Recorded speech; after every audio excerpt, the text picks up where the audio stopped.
Police వాళ్ళు case register చేసి మరలా మహిళా పోలీసులు వచ్చి వారి మొత్తం కూడా వాంగ్మూలం తీసుకున్నారు, స్టేట్మెంట్ తీసుకున్నారు.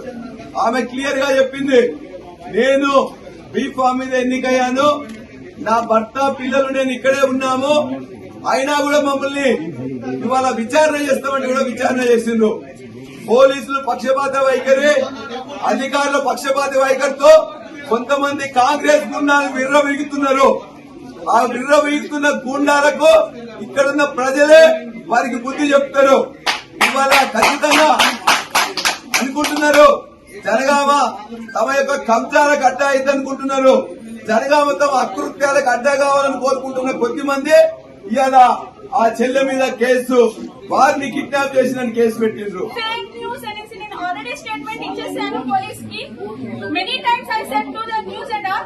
Then also they make a nuisance in the hall, election hall. ఇవాళ ఎంపీ గారి నాయకత్వంలో ఇంత అన్యాయంగా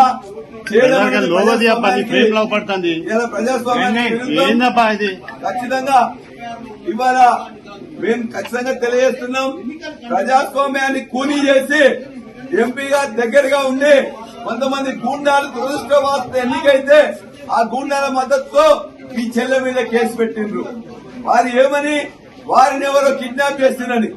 వారి భర్త ఇక్కడే ఉంటారు, వారి పిల్లలు వారితోనే ఉంటారు, అయినా కూడా వారిని ఎవరో కిడ్నాప్ చేసిందని చెప్పేసి ఫాల్స్ కేసు పెట్టిన ఫాల్స్ నా కొడుకులను ఖచ్చితంగా వారికి ఏం చేయాలో శిక్ష ప్రజలే విధిస్తారు.